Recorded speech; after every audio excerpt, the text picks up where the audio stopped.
The show brings the temperature of sports to a whole new level. Whether it's a local opinion or a national agenda, everything is fair game. Remember, everyone has an opinion, but only few can back it up. Now sit back, crank up the volume, and if you think you can handle it, get ready for the heat.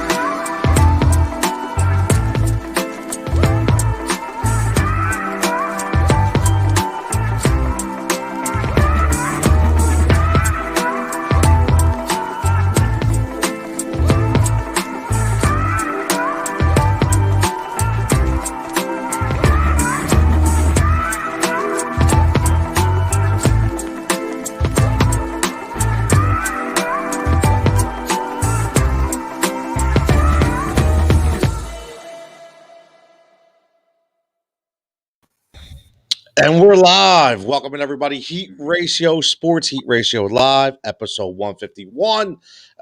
Joining Tony Cotillo, Coach Dave Dixon, and the first time ever on a live show, Mr. Andre Johnson. What up, people? What's up, Andre? How you doing, buddy? I'm good. It's good to be here.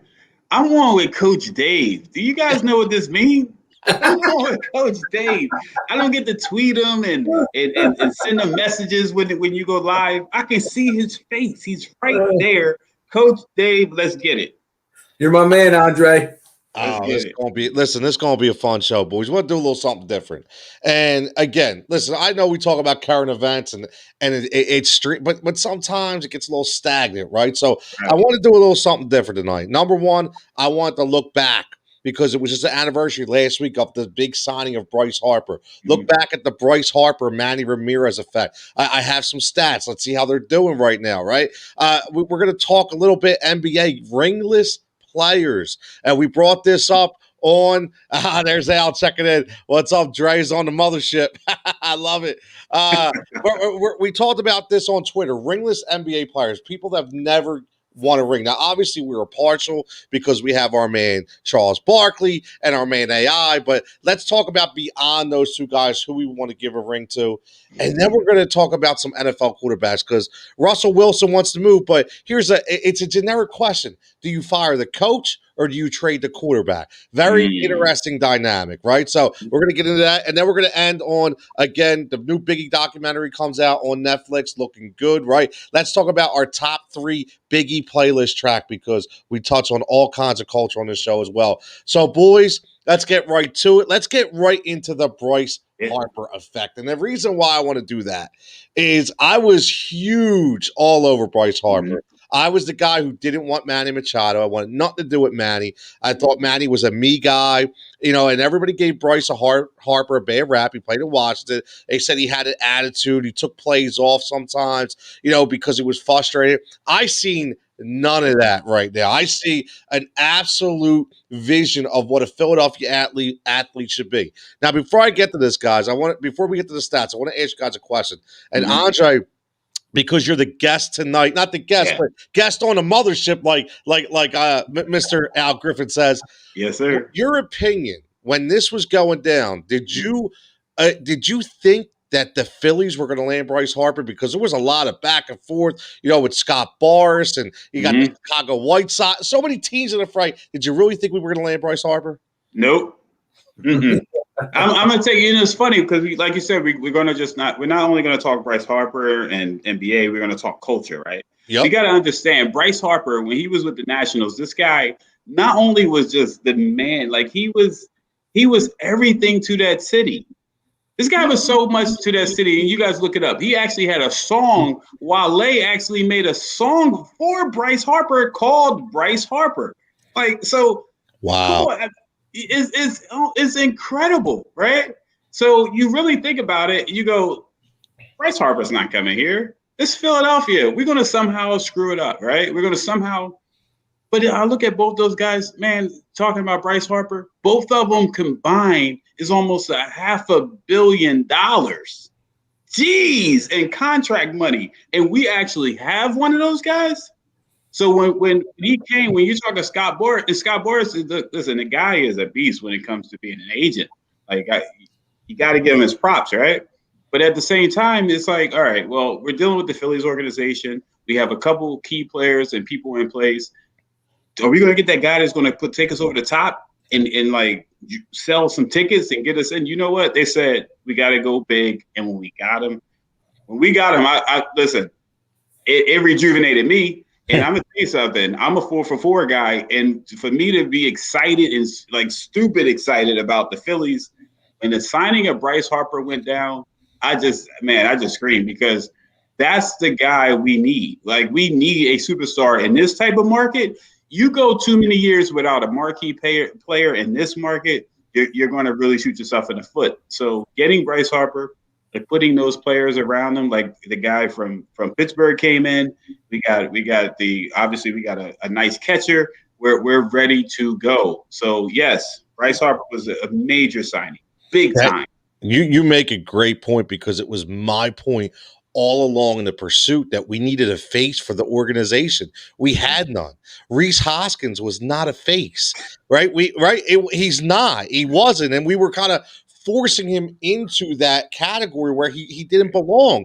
Bryce Harper was the guy that was going to put butts in the seats. He was going to sell merchandise. He was going to sell season tickets. You see, as soon as they signed him, people were lined up for season ticket packages. People were buying Bryce Harper shirts. I mean, the Phillies were making buku bucks, man, and it was obvious. So, Dave, when we talk about this signing, because like Andre said, he was Washington.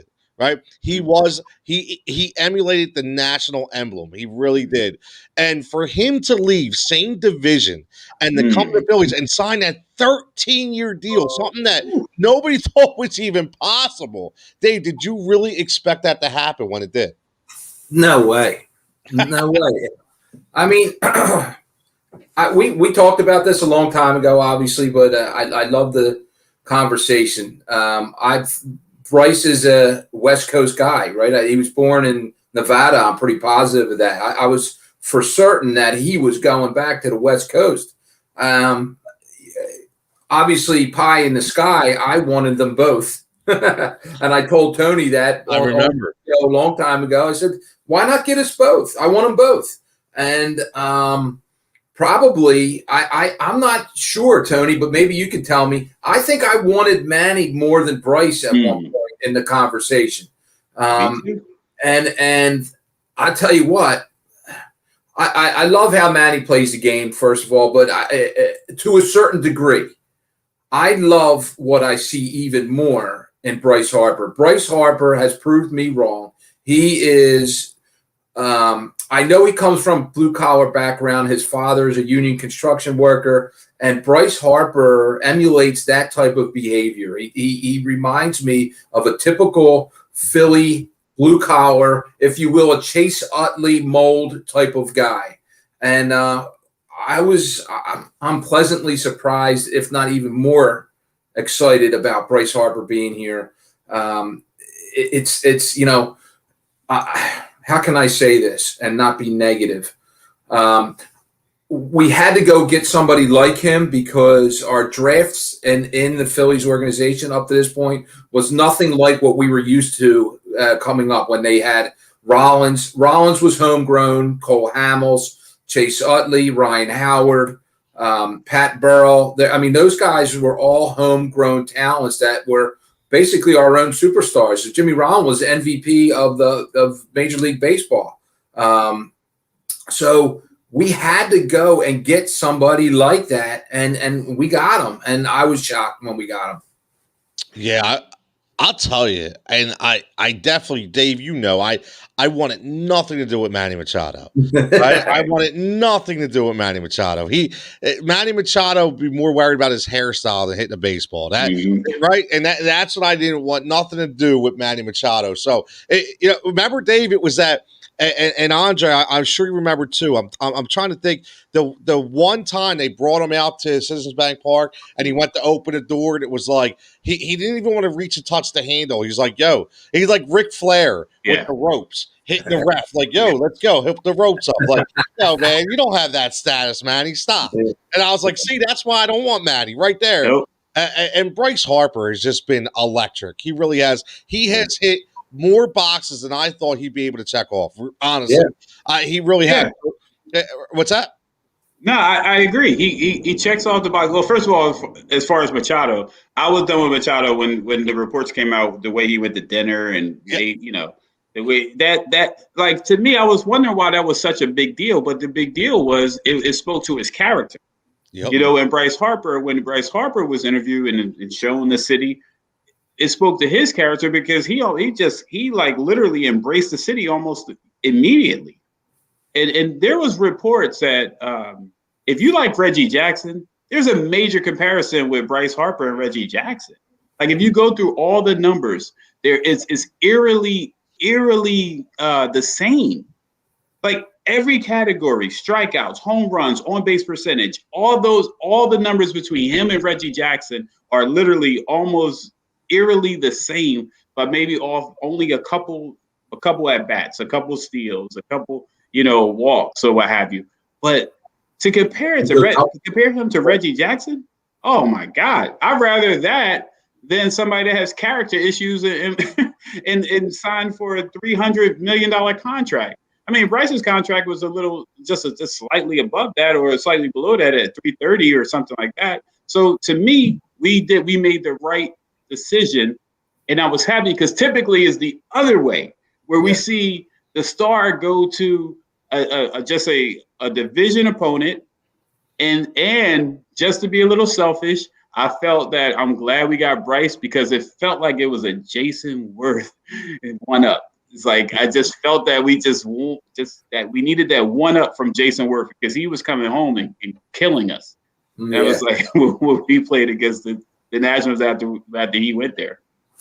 Well, you're right about that. I remember you saying that. It felt with the whole Jason Worth effect, and you're absolutely spot on with that. I just look at the moments, the Bryce Harper moments we've gotten already. I mean, obviously, we all point to that game-winning home run, right? I mean, that and walk-off, unbelievable. That will go down as one of the best moments for the Phillies. No matter what my man Dan Green says about following up with a win, I don't care, man. John Kruk almost lost his hot dog over that hit, bro. Like seriously, like that. I mean, that was insane, but.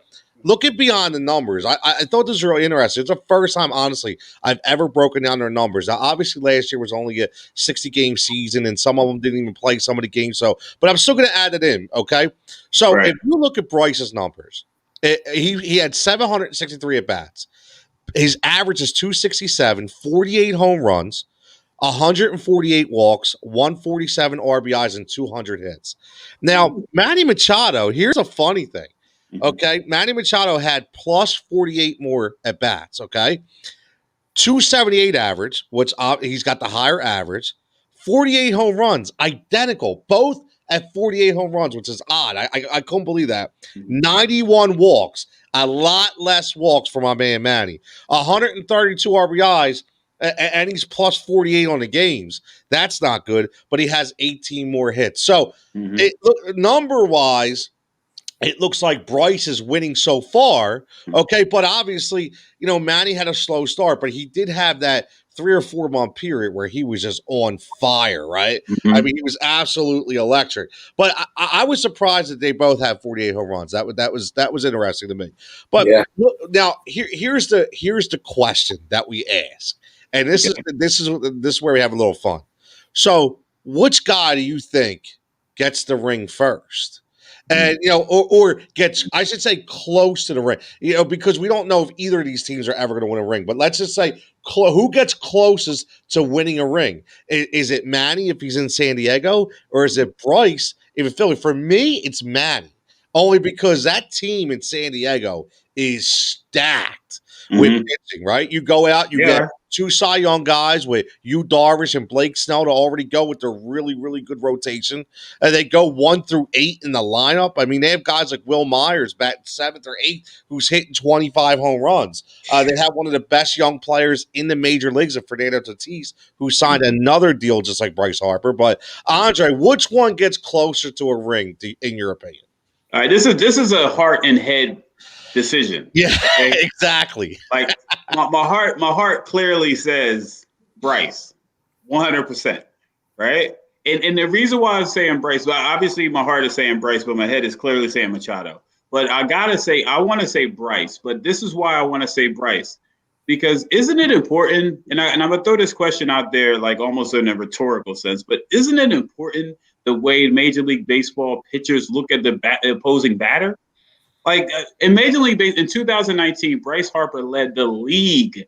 He was number 1 in the league with pitchers throwing outside the box. So 58% of his pitches just think about this for a second. 58% of the pitchers coming at you were clearly purposely thrown outside of the box so you won't crack it out of the park.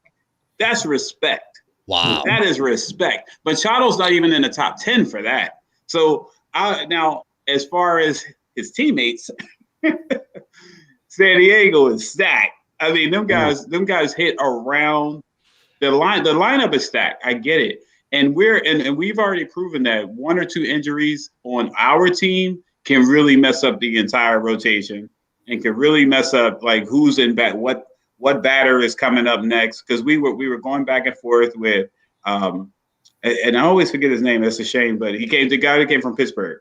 McCutchen. McCutchen. When McCutchen went down, I was like, that's a problem. That's a major problem because when Reese comes up, so now what do we have? We got Reese and Bryce, and then they were flipping that. Then the young kids stepped up a little bit. But the point I'm making is that San Diego don't really, if one of those guys go down, number 2 is coming up, number 3 is coming up, number 4 is coming up, depending on the batting order, that they just don't let up. So my heart goes with Bryce, my head goes with Machado, but it goes with Bryce because of the respect that he demands when he's up at bat. It's a great point.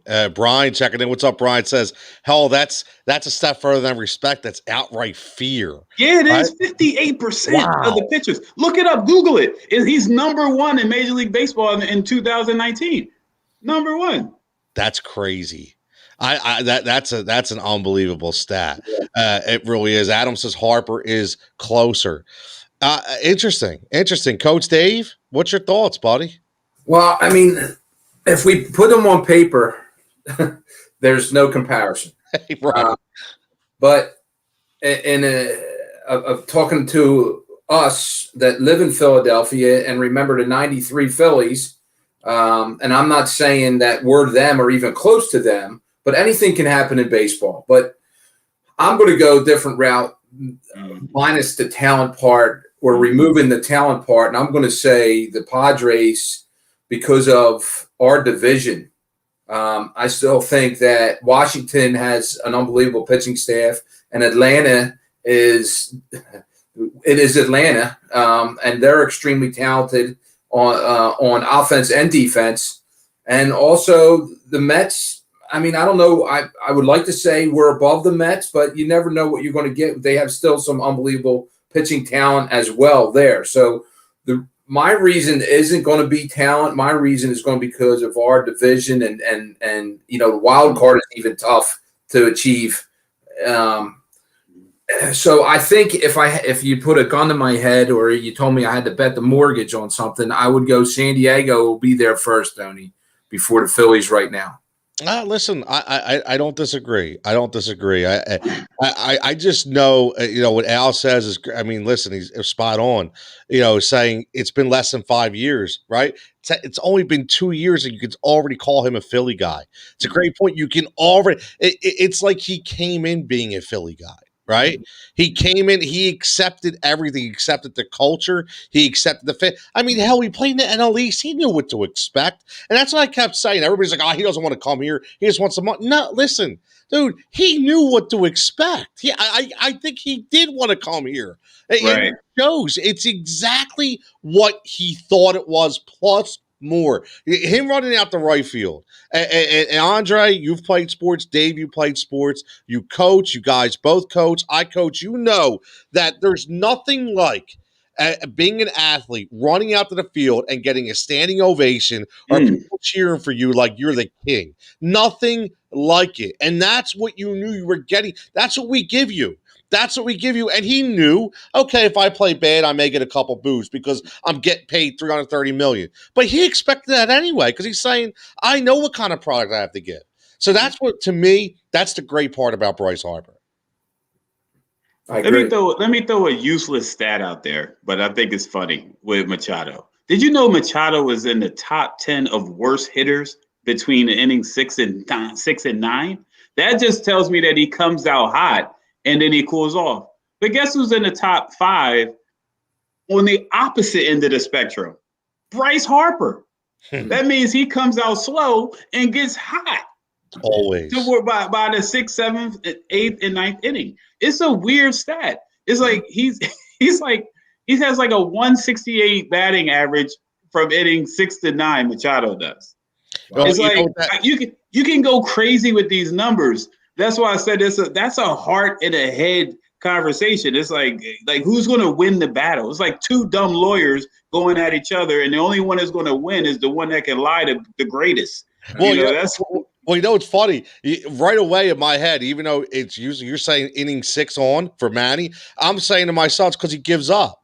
Right away, I'm like, that's who Manny is. He's like, screw it. You know what, Pam? I'm good. Just get me to the ice bath. That's all. Just get me to the ice bath. He's like Roger Doran in Major League. You know what I mean? That's Manny Machado to me, man. You know, Brian checking this as Bryce. Bryce came in not only knowing what to expect, he came in knowing how to tap into the heart of Philly fans inside and outside to say that's a great point. Great point and spot on. Al second says he loves the passion we bring to the game and not just in baseball, but all sports. That's correct as well. And the thing is, how about his dad? I swear to God, dude, I think I would put money on that dude to go in the ring with like Conor McGregor, man. I mean, I look at his dad, I'm going, damn. Like, I think that dude could play right now. Like, he's intense as they come. And we know, it goes back, and not to sound cliche, but we both know as fathers and coaches that when you have a dad who's a coach and he's an animal like that and he's high-powered and he has you're going to be so disciplined and you're going to come out on top because he's constantly going to push you to be the best you can be. And I think that's why he's so good. Yeah.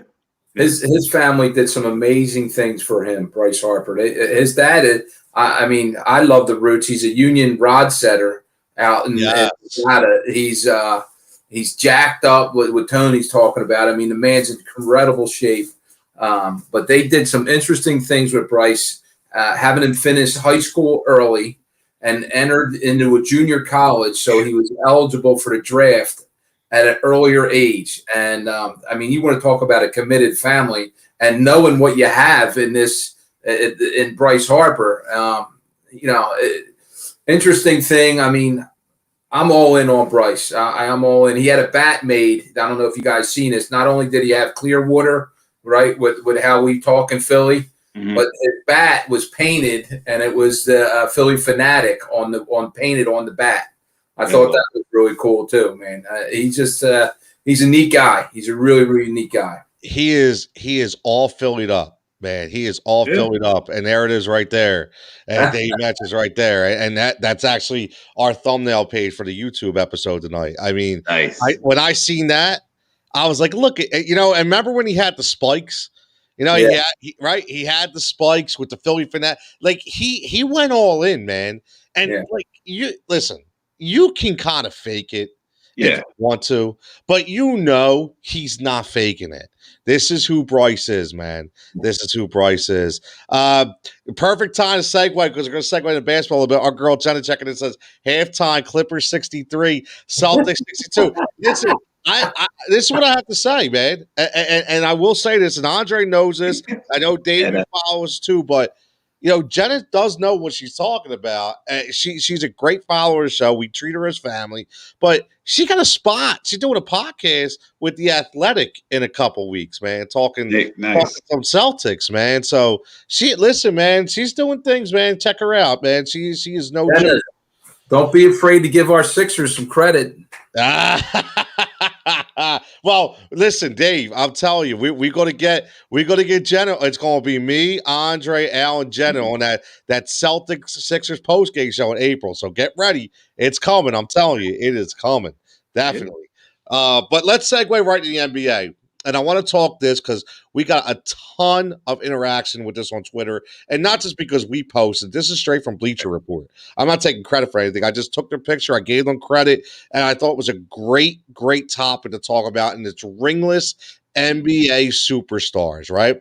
And you look at this list, and I'm going to put it up right here so everybody can see it. Basically, we're just talking about what could we do? It's not going to go there, so I'll do it a different way. But what could we do besides Charles Barkley and AI? So yeah, go to the side, right? We got to go to the side. Besides Charles Barkley and AI. We think about it because listen, we as Philly natives are obviously, if you're not picking Charles and AI, I have to ask your fandom card to go put in the trash can because you got to say both of them, right?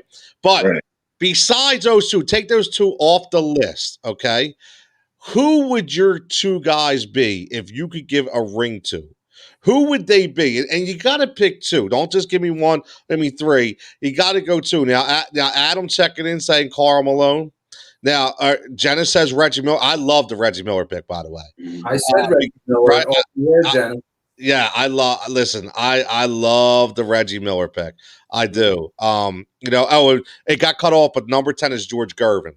Okay, so number 10 is George Gervin. Nice, man. So, exactly. Steve, listen, I mean, Adam says Patrick Ewing, Karl Malone. I'm going to go, Dave, we'll start with you on this one, man. You're picking two guys and so many great names and moments on this list. Who are you giving a ring to off this list, man?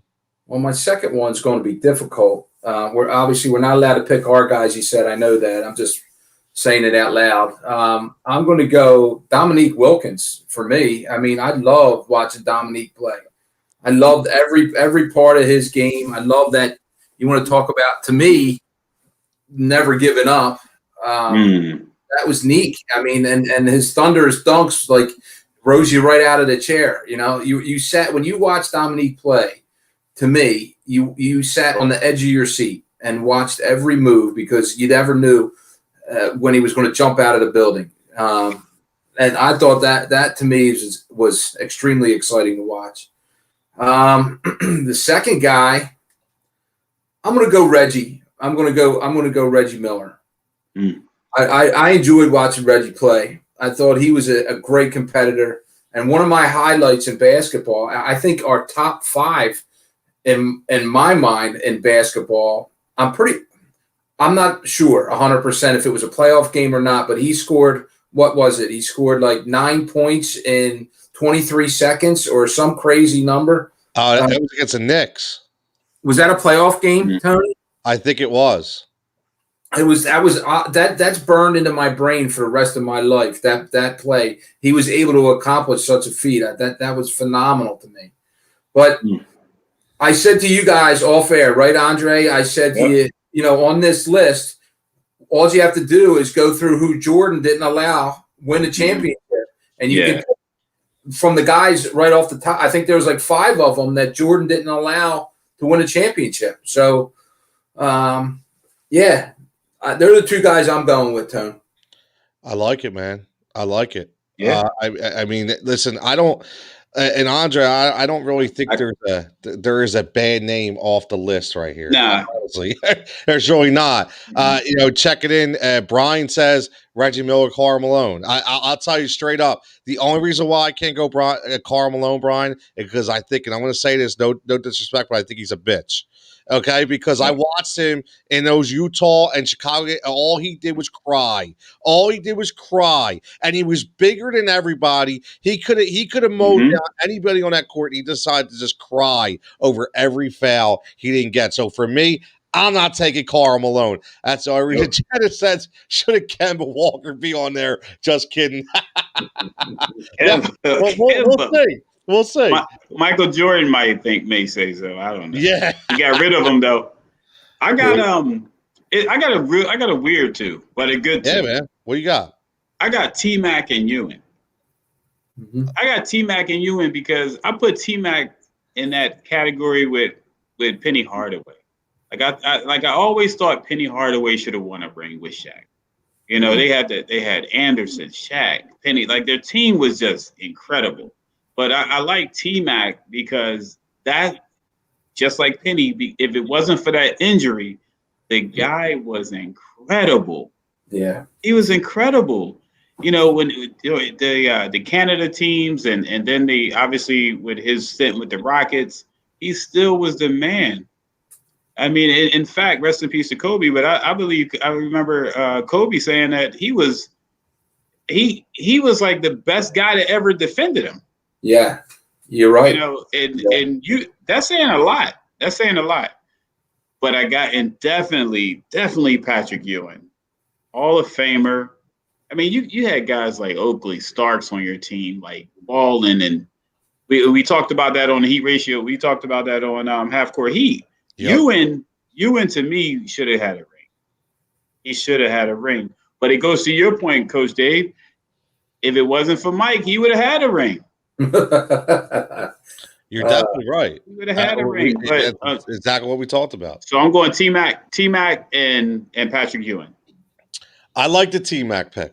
For me, I have to go T-Mac, and I know we talked about Patrick Ewing last night, and he definitely deserves one. But for me, I have so many moments of Reggie Miller, and you know, no disrespect to Ray Allen, who is one hell of a pure shooter, but Reggie Miller was one of the most purest, if not the purest shooter I've ever watched. I just his, you know, he always got a raw deal because he was on Indiana, who never went, you know, to the big dance when he was there, played on some really good teams, but again, played in the Jordan era, but he played, you know, here's the thing. If Reggie would have played in this era right now, when I'm watching Korkmaz shoot 6 for 13 from 3-point land, Reggie would be shooting like 12 a game. He'd be like 12 for 15 every game. I mean, we weren't even in the 3-point era back then because he was constantly worried about the Davis brothers, Antonio and Dale down low. That's who he's ready about feeding the ball to, right? So that, I mean, God, even he had to worry about giving the ball to Detlef Shrimp. If it was just Reggie, and right now in this, wow, I'll tell you, he's actually the one guy, him and AI, I would love to take from this list and put him in this era today. And that's another question. I would love to take AI and Reggie Miller and take him right now and put them in today's game. I would love it because and T-Mac, 100%. Right. But yeah, I'm T-Mac because T-Mac to me, you know, again, unfortunately, we talked about Half Court Heat about windows of opportunity. And I know T-Mac's not you know, he's not a big guy. He's not a big, but he had microfracture surgery, just like Amari Stoudemire did. You know, and when you have that to your knee, you're never the same. Never the same. And I don't think people realize how good he was in Toronto. Everybody thinks of Tracy McGrady in Houston, but I don't think they remember how good he was in Toronto before that, right? I mean, this kid was electric. He really was. And I would love to give T-Mac and I would love to give Reggie Miller a ring because for me, they're the two guys on that list that I remember the most. I really do. Mike says this list. Listen, Mike, I know this list is super tough, man. Super tough. And Brian says, don't bring up that Korkmaz name, please. That name is like nails on a chalkboard. Poor Cork, man. Cork shoot 6 last night. You still ain't getting no love, man. You just don't know what game Cork is going to bring, man. Yep. I just want to one quick point about Reggie Miller.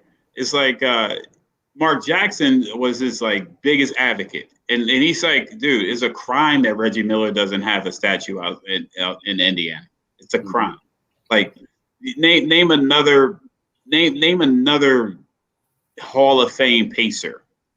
Yeah. No, I mean, he had to play with Rick. He had to play with Rick Smits.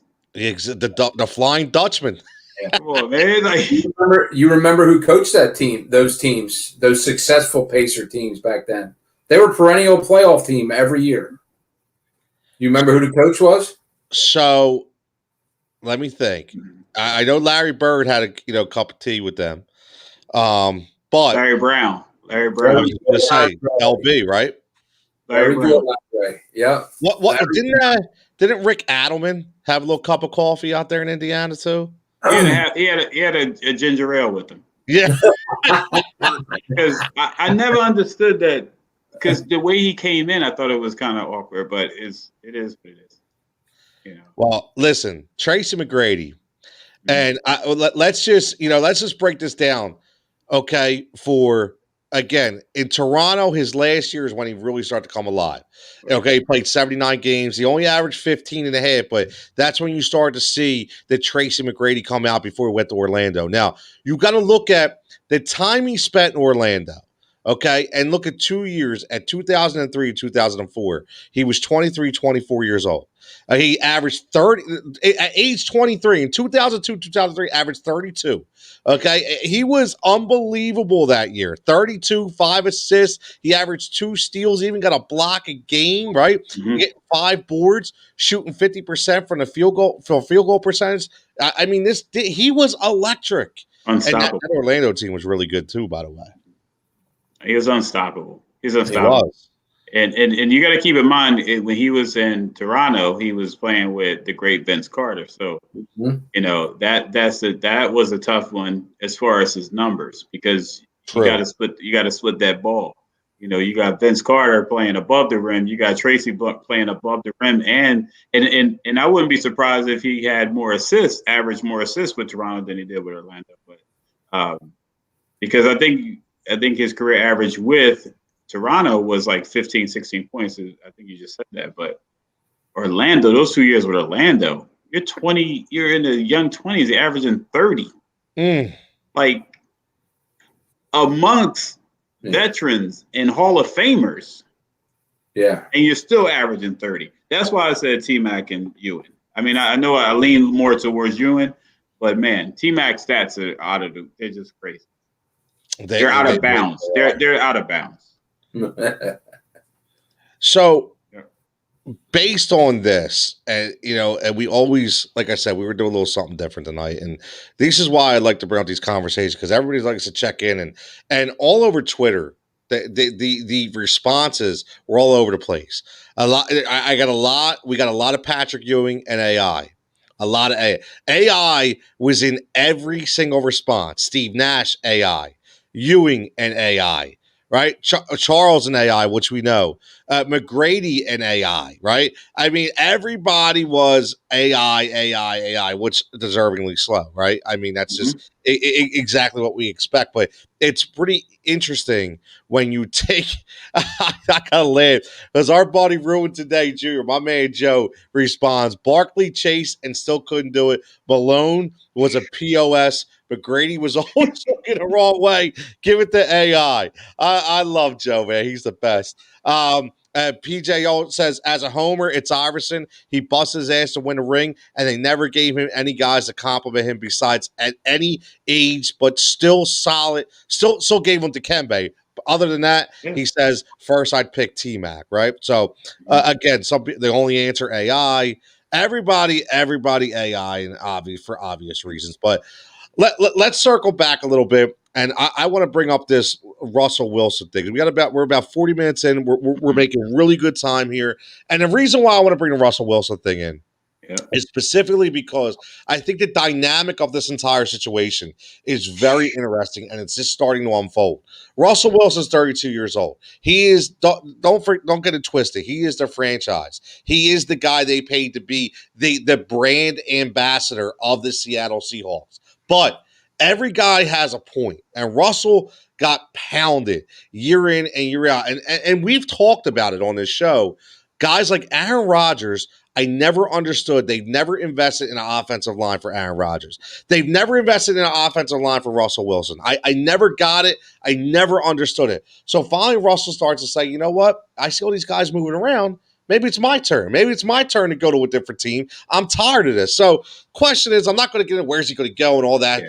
But the interesting question I want to give you guys is, if you're the manager or the general manager or the owner of the team, do you fire the coach or do you move the player? And I think it's very interesting dynamic that Pete Carroll is one of the top 5 coaches in the NFL.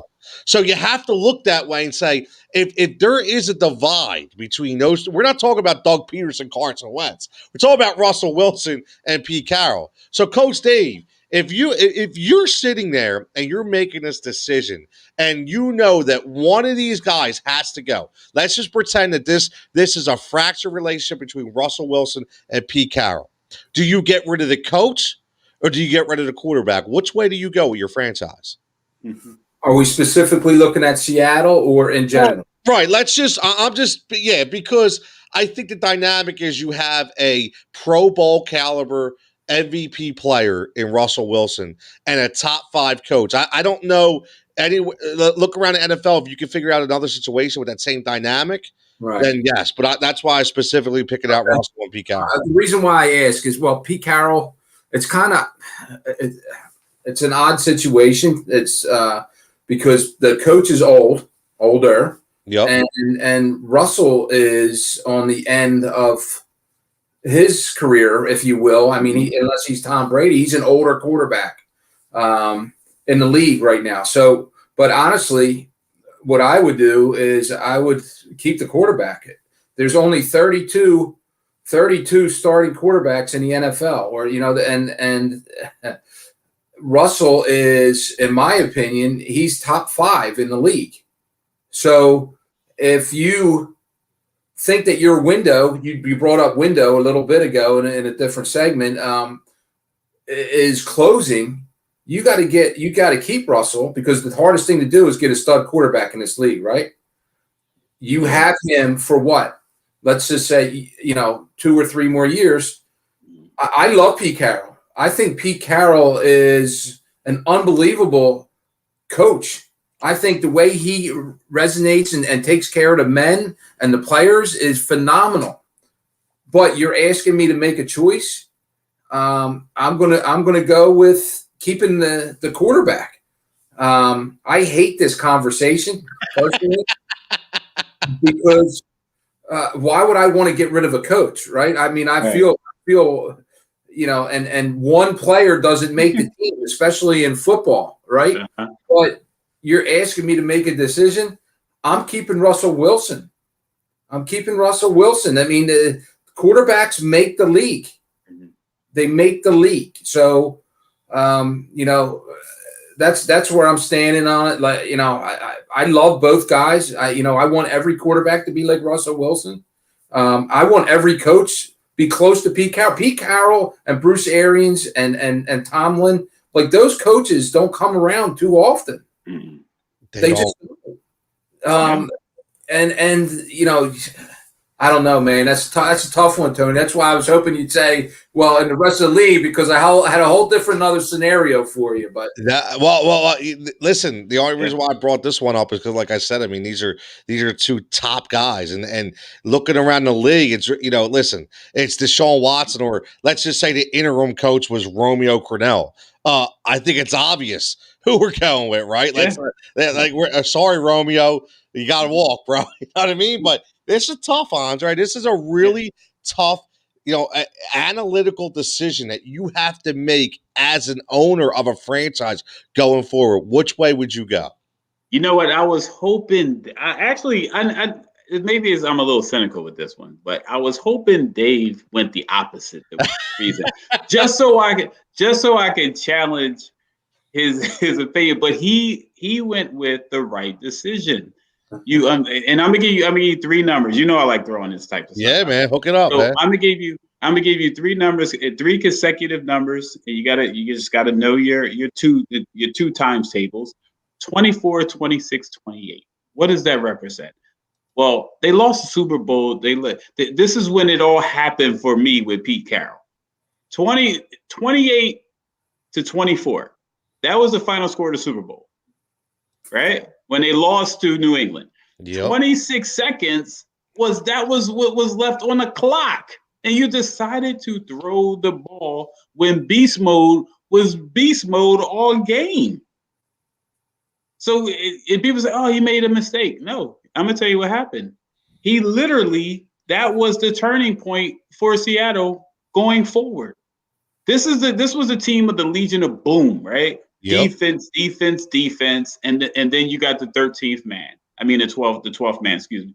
You got defense, and the 12th man. Well, you have a coach that's in conflict with that type of mentality. Because remember, Pete Carroll, this guy, offense. He's like, but I'm kind of we're winning with this formula with a great defense. We're winning with the 12th man, and then you call a play that doesn't make sense. So to me, you get rid of Pete Carroll. With all due respect, respectfully, Pete Carroll has to go. And just like you said, coaches like Pete Carroll don't come around, right? Look what type of league we're in. Quarterbacks like Russell Wilson don't come around. Mm-hmm. This guy is what, 32 years old, like you said, yep. and still playing primetime football. He's playing primetime football for Seattle, and unfortunately, we're in a now league. So if Carroll goes, the Seattle Seahawks, in my opinion, don't really miss a beat. They don't get better or worse or whatever the case may be. They still have Russell Wilson. They still haven't gotten a good offensive line, so he's going to run around all crazy and throw a bunch of touchdown passes. So to me, and I think it was a crazy stat out there. It was Russell Wilson and Deshaun Watson, where both of those guys were the only guys that came up with 30 touchdowns running and passing, 30 of them in 2 consecutive years. Russell Wilson, Deshaun Watson. That's it. You keep Russell Wilson, and unfortunately, Pete Carroll we'll probably be playing golf somewhere. I mean, he's fine. He made a gazillion dollars. He's fine. He'll probably be playing golf. Listen, Russell stays. See, he's not going to want to. He's not going to want to. But Russell I got to be the different guy here. Pete got to go, and I'm going to be honest with you. And here's why. That's what we said. That's what we said. Pete got to go. I'm sorry. Russell got to go, and I'll tell you why. If you get rid. So this is the way I look at this. If you're a 32-year-old quarterback, you already have the respect of your peers. Been in the league a long time, so you have control of the locker room. I think you lose that locker room if you allow Pete Carroll to go. Because I think the rest of those players look at you and say, man, you're really going to let them get you're that spoiled? You that big of an issue? You're that egotistical that you're going to let that MVP caliber coach walk? And I think it changes the whole dynamic of the team. For me personally, now, if Russell Wilson's 24, I may have to think about it a little bit. But we're talking about a 32-year-old quarterback, in my opinion, that I think has seen his best days. I'm not saying he's not still going to be a top 10 quarterback, but I think that right now, if I'm going to rebuild a franchise, then I want a guy like Pete Carroll there to rebuild that, to instill that confidence in a young guy. So for me, based on that, I'm letting Russell go. I'm letting Russell go. I'm keeping Pete. And now it's different. If it's a different coach, listen. If we're talking about Cliff Kingsbury, see Cliff. Sorry, you got to go. Right? Like I like you all, but you got to go. But if we're talking Sean Payton, if we're talking Pete Carroll, Mike Tomlin, that I'm going with the coach because it is shown to me within this league that you still can win with a really good coach and a really good system. I point to San Francisco. Look what Kyle Shanahan has done without a quarterback. When his soft ass quarterback and Jimmy G goes down, he was still finding a way to win with Blaine Gabbert, right? With CJ Beathard, still finding ways. Now, will that last forever? No, but that's what a good coach does. So for me, I'm keeping a coach. I'm letting a player go. So I had to be different, Andre. You know that. That's okay.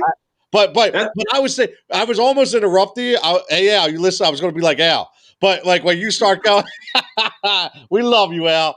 I was going to be like, as soon as you said, I was hoping they went the other way. I was like, yo, Mr. Johnson, I was going to go that way, but I was like, I'll let you talk and I'll come in at the end. But I'm used to him being opposite of me, Andre. I'm used to that. Yeah, look, even I told Mose you were on the other side, man. I told him. Listen, that's why the screens are set up like this, Dave. We're good. We're like the best answers on Hollywood Squares. Oh, now there's a game. Now there's a game that I miss. There's a game. I'll tell you what game is back on that I love is Pressured Luck. Pressured luck. Yeah, I love no that. whammies. No whammies. No Come whammies. on. No, I want to be on pressured luck. But see, the problem is that Jigsaw will come out and I'd want to rip apart the whammies and I wouldn't be able to get them. You know what I mean? Because they're all visual, so I'd look like an idiot. But let's end this show on some hip hop talk and some culture talk here. And again, great show, 49 minutes. This is going to be about an hour, which I like. I like that hour 15. We're giving you a lot of good vibes. Remember, at Heat Radio Sports, you can listen on YouTube, hit that subscription button, and hit the notification bell so you know when we go live on all our great formats. Trust me, there are tons of stuff up the well. A lot of great content coming. But let's talk about our man, Notorious B.I.G., a.k.a. Christopher Wallace. And the reason why is because the documentary is getting a lot of love through Netflix, and rightfully so. And when you take away 20 years, 25 years, and then you look back, I don't care how much you've studied the game. When you watch it all over again, you notice certain things. You're like, wow. Like, I watch them, and I'm like, you know what? I don't think I really respected him as much as I should have. I watched him on, Yo MTV Raps and on Spring Break. He's out in Malibu Beach with Timbs and jeans and a sweater on while girls in bikinis. I'm like, yo, that's Gucci right there. When you can pull that off, man, I'll tell you, man, when you can pull that off. But I want to talk about B.I.G. because the documentary come up, and I love the number 3. So I do a daily DFS 3-play. I want to do a 3-play track list here, and I wanted to ask you guys because, listen, Biggie has an exponential list of hits, and you could go all over the map. You really can, whether it be a cameo appearance he had, whether it be on his first album, whether it be on a soundtrack, you name it, he's got it. I want to ask you guys your top 3 tracks for Biggie because I think it's hard. It's real because I have like 7, and I'm like, okay, right? I do. I love it, and I'm just like, wow, like, oh yeah. See, Al, look, see, we got Al. I said I forgot that came out. I had to check that out. See, Al, we're here for you, man. That's why we bring it up. But Andre, Biggie Smalls, Christopher Wallace, number 1. Why you're so fond of him, and number 2, what's your 3-play track list for my man Biggie? Oh, man. Well, first of all, rest in peace to the legend, man. Yeah. The legend, the notorious B.I.G. And today is March 2nd. Unfortunately, 7 days from now will be the anniversary of his death. He died on March 9th. But I'm going to tell you something, man. Biggie will forever live in hip-hop royalty. Here's why I really, really, really, why is he like one of my favorite artists, right? Well, one, he was talking that he can talk luxury rap, gangster rap, smooth rap, love rap, any hip hop style he had. It was crazy that when this guy is the same guy who sung Juicy and then went on a track and then went on a track with Bone Thugs and Harmony. Come on, man. His range is crazy. He's a legend. I wish that we gave him more of his flowers while he was still alive. There he is, Christopher Wallace, the Notorious B.I.G. The 3 tracks I got for this legend, man, for this king, this hip hop king, is we got to go with the Netflix side. We got to go with I Got a Story to Tell, because that is, I mean, it's still that is a cultural debate right now. Well, who was he talking about? Yeah. What was he talking about on I Got a Story to Tell? One of them 6'5", you know what he said on the track. Yeah. But he was talking about somebody from the Knicks. We know that for sure. And I gotta go with the what? I gotta go with the what, because Biggie rapping with Method Man on that song is still to me like one of the craziest back and forth thing. And then I got to go with More Money, More Problems. His verse on More Money, More Problems. And that because it's you know what it is. More money, more problems. New levels, new devils. So I like that. New levels, new devils. You got to brand that. That's my 3. That's my 3. Mo Money, Mo Problems, man. I mean, that's the song that doesn't go away.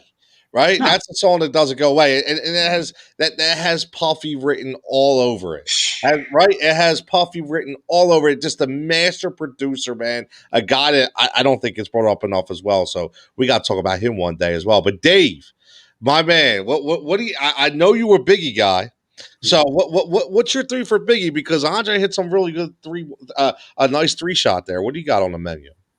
Well, first of all, how do you pick 3?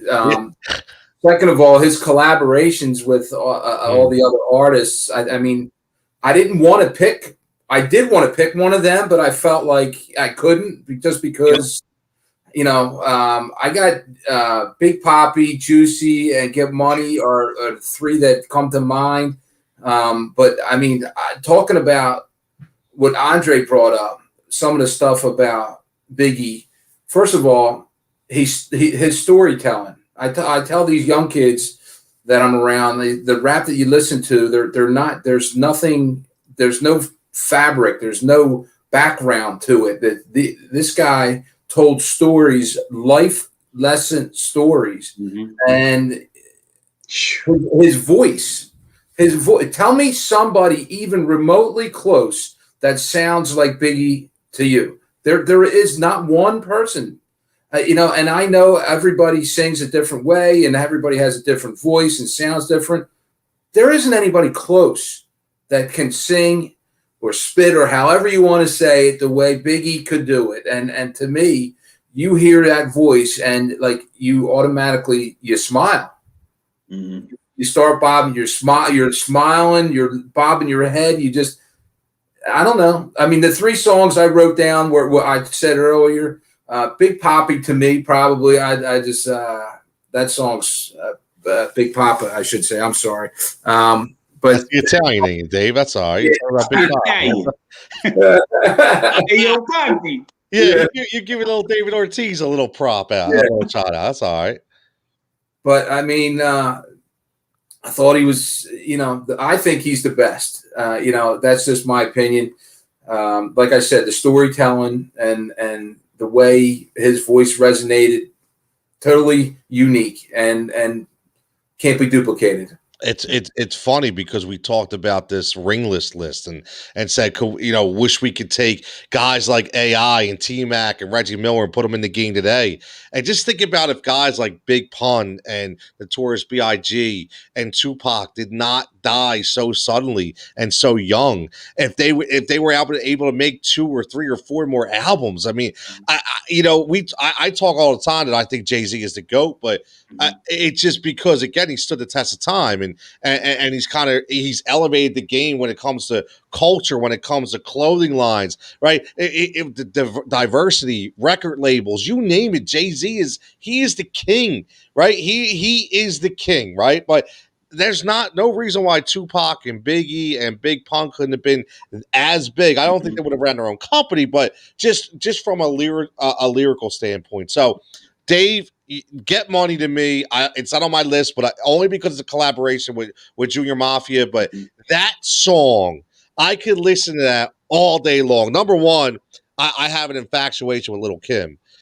She is literally like, I told my wife that's a hall pass right there. I get a hall pass for Little Kim, all right? I'm just telling you.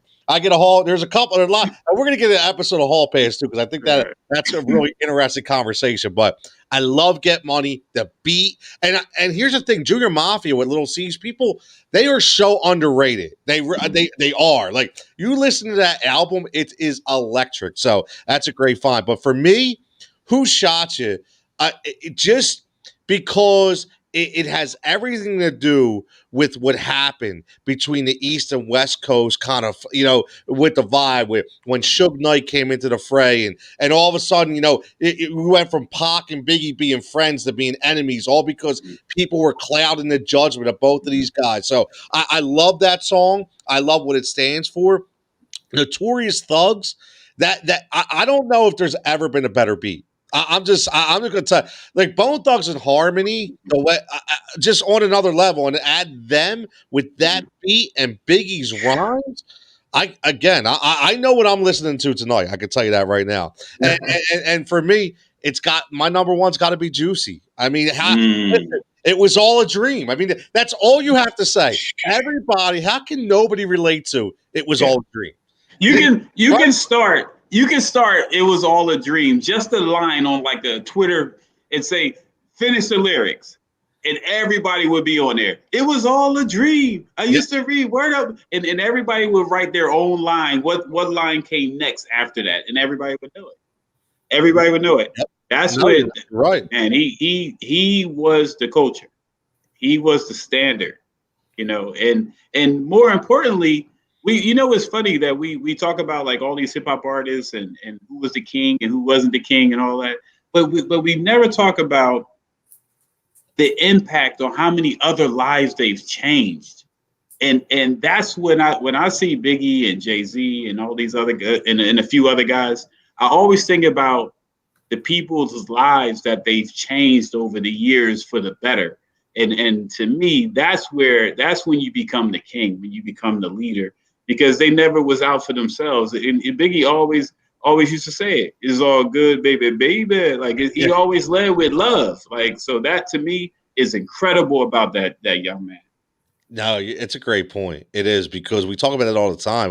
They gave people, they gave young kids everywhere a strive to be able to be an MC. Yep. They did. They gave them hope, right? And we talk. Listen, you just watch the story. You know that you fall into the trap. No matter what kind of environment you live in or grow up, you fall into the same trap. There's a good crowd and a bad crowd. You have to decide what way you want to go, right? And these guys were able to show you. Listen, we got out. We made it. Right, we made it. You can make it too. And listen, Biggie with the produce. That's the one thing that separated Biggie from everybody. He had the number one producer, right? I mean, P. Diddy was the man. P. Diddy was the man. P. Diddy was one of the reasons. Listen, Rich makes a good point here, and he says he thinks that imagine the albums that they could have come out with, they would have blown away Jay-Z. I do not disagree. Honestly, I don't disagree at all. Because I do think if they were on this life for a longer period of time, we wouldn't be talking about Jay-Z as the GOAT. Or, I mean, not everybody thinks Jay-Z's the GOAT. I'm just saying I do. But I don't think – I think Jay-Z gets dropped down on a level because these guys would have so much more content, man. They really would. And it would be electric. It's the butterfly effect, though. It's the butterfly effect. We don't know what would have happened, and we can go on and on and on. No different than we talk sports about different eras, different generations. That's why I love stuff like 2K when you put an old player with a new player, and see what happens. But hey, listen, at the end of the day, I got a story to tell. I got a story to tell is one of my favorites for other reasons, but but that's the song right there. See Al. Jay-Z is GOAT, and it's not even close. See, and I'm with Al. Me and Al agree. And listen. I promise this is we're gonna do a 1 hour show of just all hip hop, and we're gonna make one show that's it's gonna lay to male MCs, and then we got to give the ladies some props too, because you can't discount people like MC Light and Foxy Brown and Little Kim and African Bubbatica. You can't forget Moni Love, right? Queen Latifah. So we can do a whole show just on the women too. So I'm excited about that. I can't wait. That's my go-to right there. But Jay-Z, Al, absolutely. He is. I just go back to the lyrics though, or I go back to the vocals. I'm sorry. You can't. Jay-Z. Who would you rather hear sing a song? Well, Biggie or Jay-Z. I mean, what you said, Dave, is right, because Jay-Z's not telling a story. Jay-Z's rapping. So here's the thing. Jay-Z is spitting, right? He's spitting. He's just rhyming, right? Biggie telling a story. Pac told a story. Biggie tell a story, right? So that is the difference. But I just the like just the little subtle differences in rhyme movement within Jay-Z throughout a song. To me, he like when he would do a cipher, like he would just go off. no matter what. He's all over. I don't think Biggie could do that. I think Biggie just stays one point and he continues to tell a story, but rhyme on one level. I just think that Jay-Z can go all over the map, and that for me what makes him the GOAT. Nick says Eminem. Listen, Eminem. No disrespect to Eminem. Eminem's in my top 5. I'm not gonna lie. Eminem's in my top 5. Sick with the lyrics. Woo. He's sick. And Nick, listen, that's a whole nother show. Yes. This guy was ridiculous with his lyrics. Come on. That's a great. You know, it's funny. I'm actually glad Nick brought that up, because that's where, even though, you know, obviously when Eminem was in the game and he was heavy in the game, that's all for a stretch. That's all everybody wanted to listen to. It was, right. And you know, when M was in the game, it's like and then 8 Mile kind of solidified the whole movement. Mm-hmm.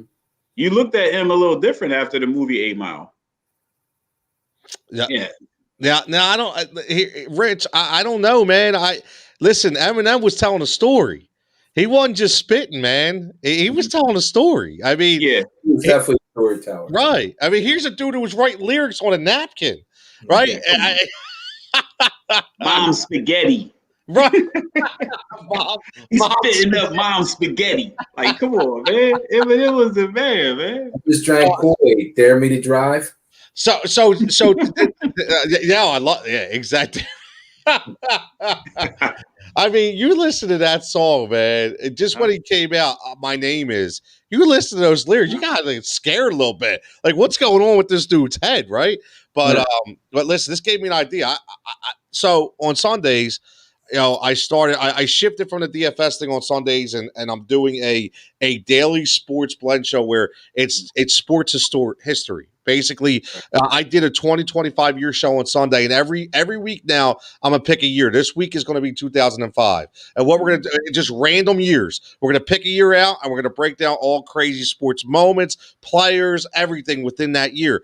We have to do I think we need to do a music show once a month, to where we break down the same thing. We just pick a year, man. 96, boom. And then for a week we prepare for right for 1996, and just say, you know what, we're going to start picking apart what the Billboard charts, the albums we remember, the lyricists we remember, and it just doesn't have to be hip hop. We're all culture. It's everything in that year. So I'm excited just thinking about it. So that's something that we are going to do. Look. I logged on to watch some sports talk. What the hell? Ice-T, colors. I'm a nightmare walking, psychopath talk. Hey, Rick, here's the problem. Rick, you missed the whole first half of the show. We were hours talking about sports, man. We switched it up at the end, man. Rich says, thanks, Rich. I appreciate you tuning in, buddy. Music show, listen, the music show is coming. Trust me. I promise you. I just, you know, we're doing so much. I don't even know if we can. We're spread so thin right now, so we got to fit it in somehow. So we'll figure it out, but it will definitely happen. But sure. Hour and 7 minutes. Perfect timing. We did 9:30. I told my man Dan Green we'd done by 9:30, and here we are at 9:30 for Flyer Nights. I think they're going to do a post-game show for the Flyers, nice. But as always, Heat Ratio Sports, all social formats. For Tony Jigsaw Cotillo, Coach Dave Dixon, Andre Anomaly Johnson. Let me just tell you, it has been fantastic. I appreciate everybody's support internally, and we appreciate everybody's support as a team. Everybody stay safe, stay healthy, and we'll catch you next week.